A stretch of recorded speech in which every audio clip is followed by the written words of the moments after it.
Hello and welcome to my chat. We are having a Twitter chat today with Pam Ross. I'm so excited to have this conversation with Pam. For any of you who are not familiar with Pam, she is a culture consultant. She is a speaker. She does a lot of training, leadership, team development, and she also is on a mission to reinvent the workplace. Welcome, Pam. Thank you so much. I'm excited to talk about culture and reinventing work with you, Kristen. Thank you. So one of the things I'd like to start with, Pam, is, you worked in corporate for a long time in different types of roles, from operations to HR to training. And now you're doing consulting, and you've done this for a little while now. And I'm interested, just in terms of understanding your journey, what really was the catalyst for making you make the shift from doing corporate HR and then getting into more of a consulting position? I know one of the things you said is you were starting to feel like your spirit wasn't in it as much in terms of what you were experiencing in the workplace.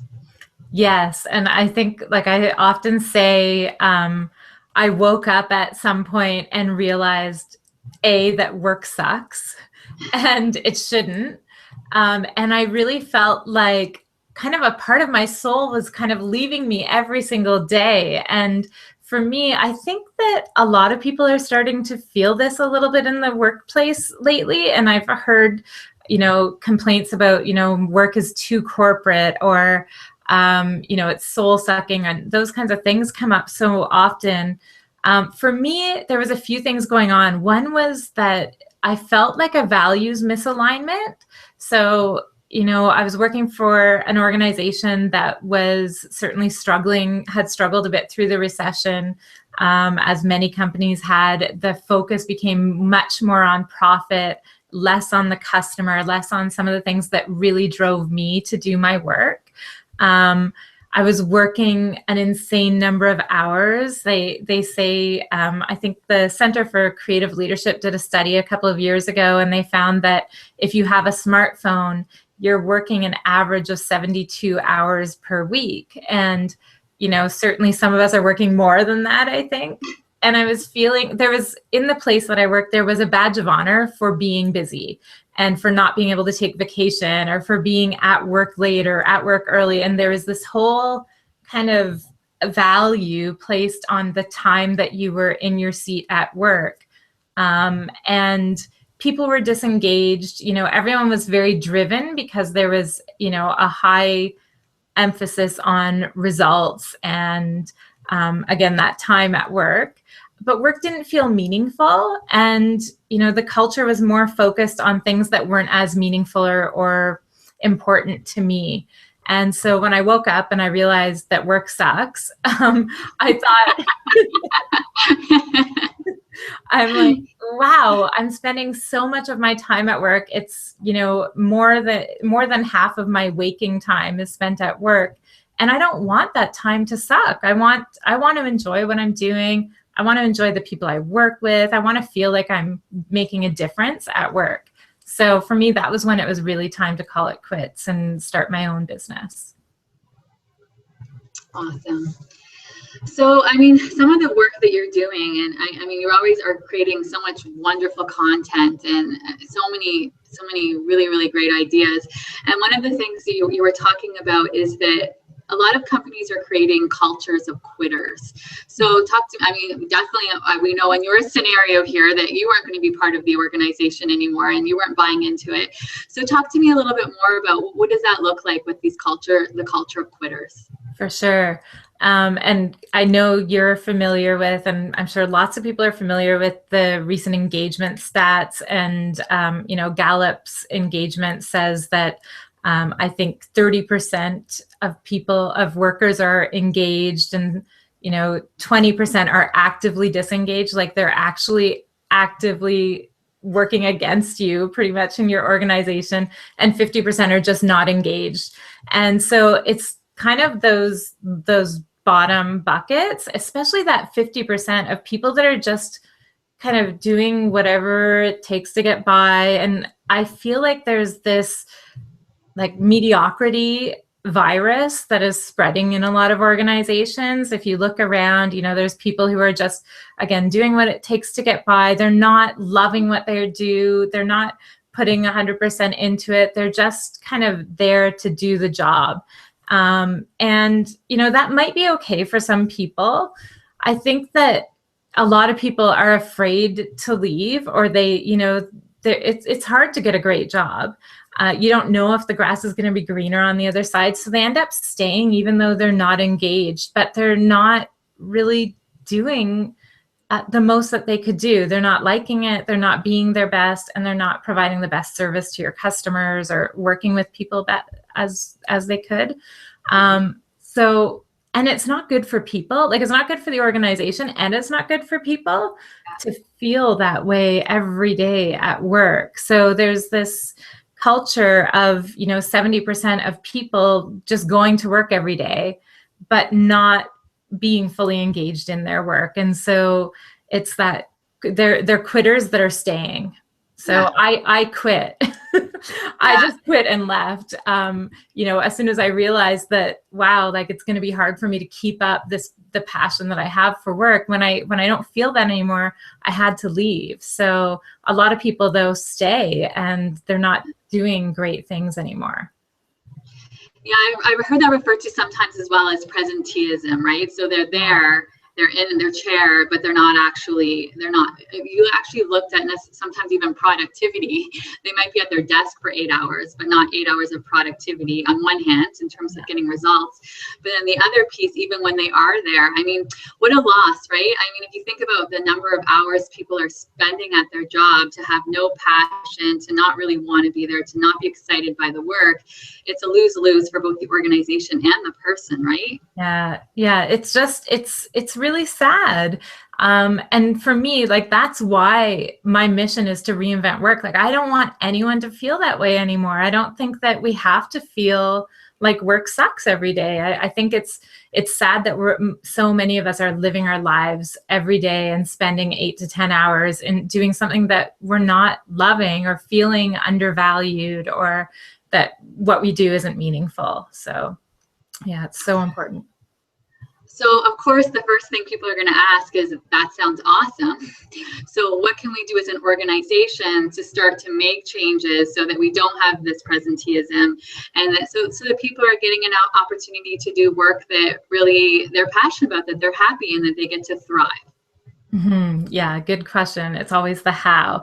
And I think to me, I talk a lot about trust and authenticity. I think it was interesting when I started my business. I was working with organizations who wanted to become more innovative, and they wanted to become more social using technology. And so they would come to me to work on, like, improving their customer experience in really innovative ways, or using technology and social media in new ways. And what I was finding was, no matter the tactics that we put in place or the change management stuff that we did, if they didn't have high levels of trust, they didn't get anywhere with it. So trust, I really feel, is the currency of business, and the new currency of leadership. So that's the first thing, is really building trust. And there's some elements that go into that. Like, I think you have to have a strong strategy that's easily understood, and people know how they have an impact on your business results.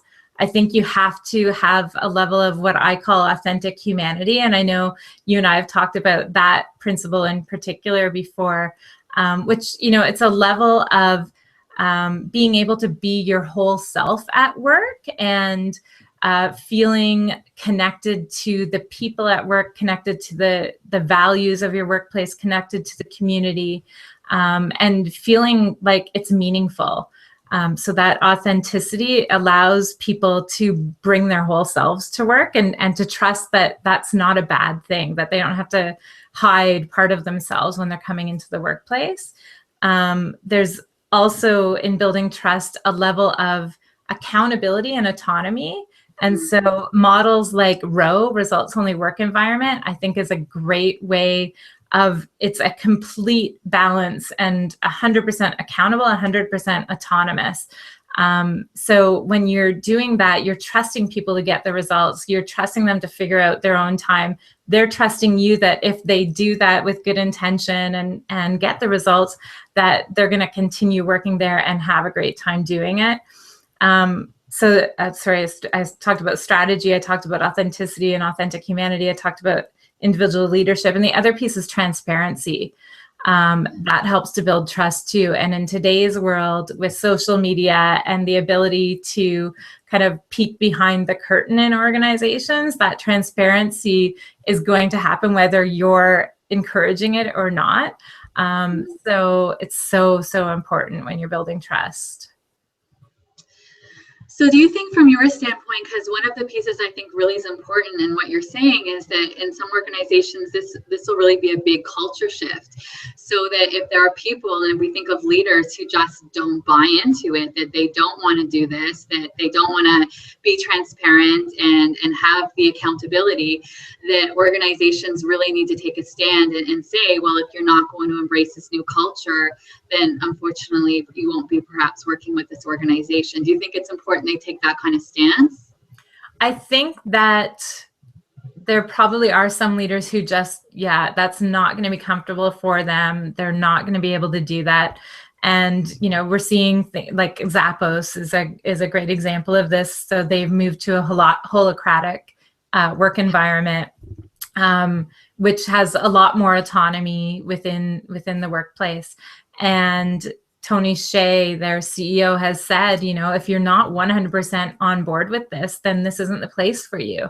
And I think that they continue to do really innovative things within culture and creating work.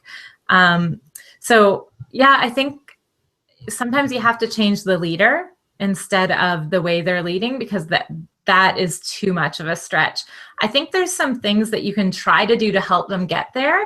I think assessments like McQuaig's assessment, where you can really get to know yourself and become self-aware, be understanding of other people's perspectives and behavioral styles.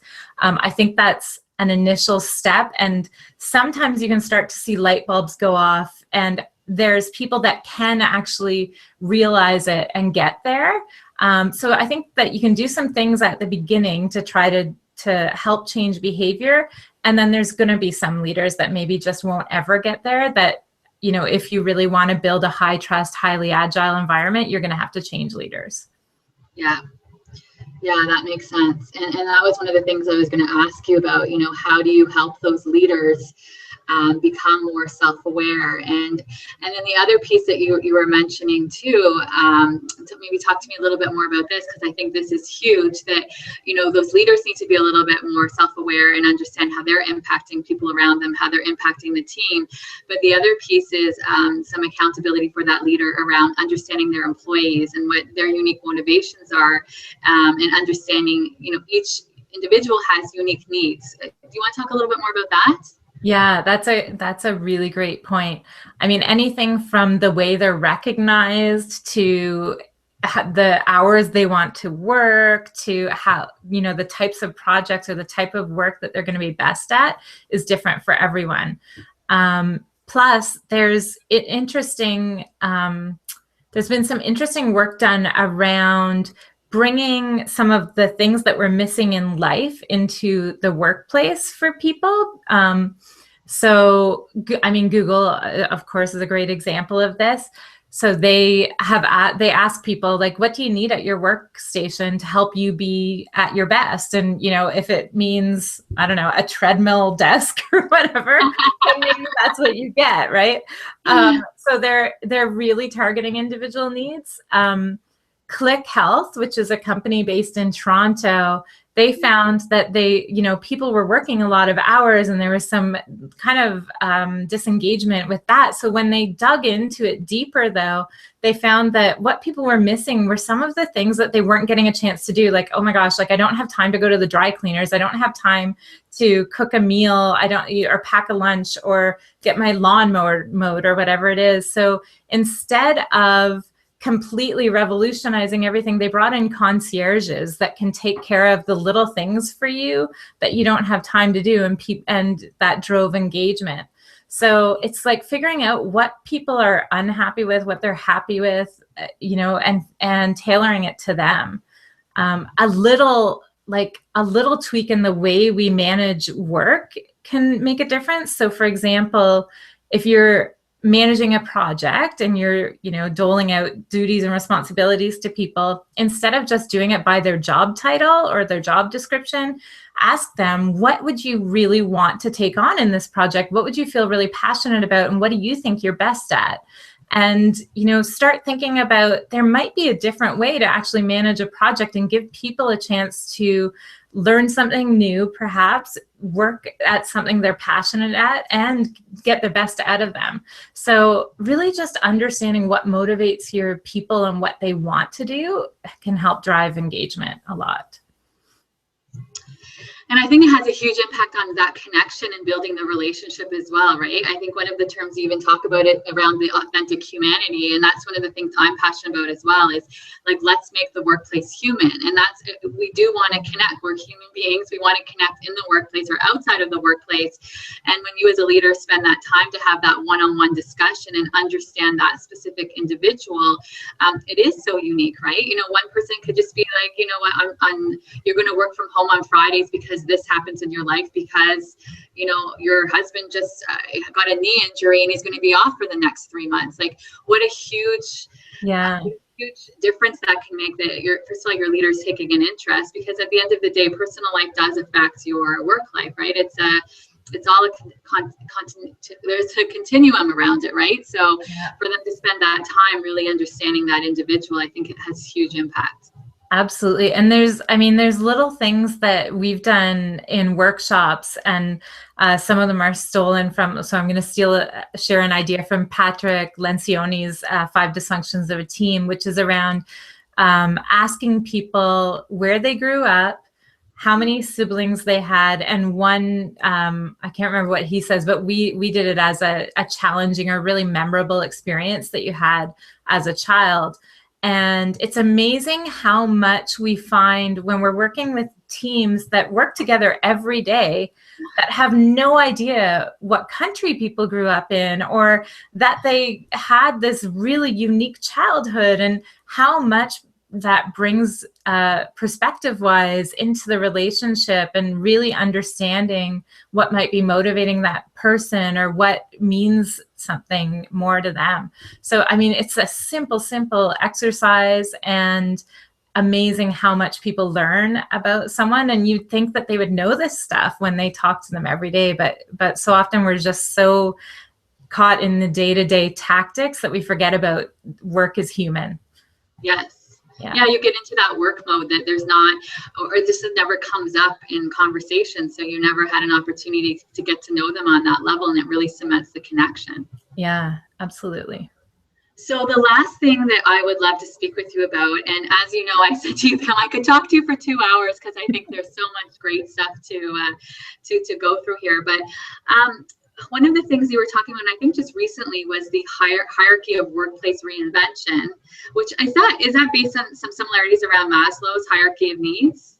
Yeah, absolutely. So as I've been talking to these really unique, successful organizations that are have these really differentiated and awesome cultures, I've been kind of going deeper into what's making that work. And the more I was thinking about it, I just kept on seeing these similarities to Maslow. So if you think about, and so I've got my little, let me refer to my cheat sheet here, because I've got it hanging. This is going to be backwards for people, but at the bottom of the hierarchy, if you're in Maslow, it's about physiological needs like food, shelter, water, that kind of stuff. And there's organizations that are really just focused on those basic things. It's pay you a lot of money. I called it the golden handcuff culture. People stay because they're getting paid so well. And it's kind of that sort of environment that I was in, actually. Like, the financial perks are great, but it's a high stress environment. You don't get the higher needs like self-actualization that Maslow talked about. And as you go up the Maslow's hierarchy, you know, from physiological to safety needs to needs for love and belonging, there's things that companies are doing in that respect of like team events and you know, lifestyle perks, like having a health club on site, or bringing food in so that people can eat together and build that community within the workplace. And then if you go up higher in Maslow's hierarchy, he talks about self-esteem, self-actualization. And in the workplace, those workplaces that are having really purposeful, meaningful work are one. Like Tom's Shoes would be one, right? Like, they're giving shoes to someone in need every time they sell a pair of shoes. So really purpose first. The self-esteem would be like those self-managed organizations, like a results-only work environment or a holacratic environment where people feel trusted, they feel accountable, they feel this level of responsibility and esteem with what they're doing. They see the impact they're making. So I'm seeing this kind of operating at the top of the pyramid as far as workplace reinvention is really also targeting those higher level needs with Maslow. So yeah. No, that makes a lot of sense. And even just when you were mentioning Tom's, one of the things I loved about them is nobody has a job title, or if you do, it's not obvious, right? Everyone, if anyone was calling in, they couldn't tell, and everyone in the organization has to be able to do every position. And I think he was even saying how maybe once a month, like, everyone is the reception, right? So everyone's kind of getting a feel. So there's that. There's this kind of pecking order and this hierarchy that everybody's in this together, right? Mm-hmm. For sure.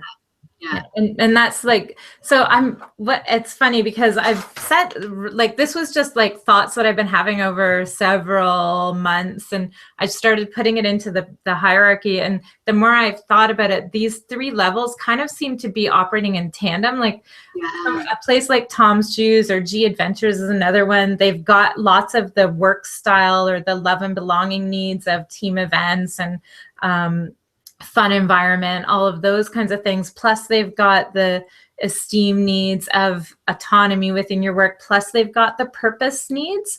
So it's kind of like the best organizations are incorporating those top three levels and really creating high levels of engagement. Yeah, that makes a lot of sense. So we are going to now continue the conversation and move over to Twitter. And I'm sure people will have a lot of comments and thoughts and can get involved in the conversation. And Pam will be there as an expert as well to offer her insight. So we'll see everybody in a couple of minutes on Twitter. Great. Thanks so much, Pam. Thank you. See you on Twitter. See you on Twitter.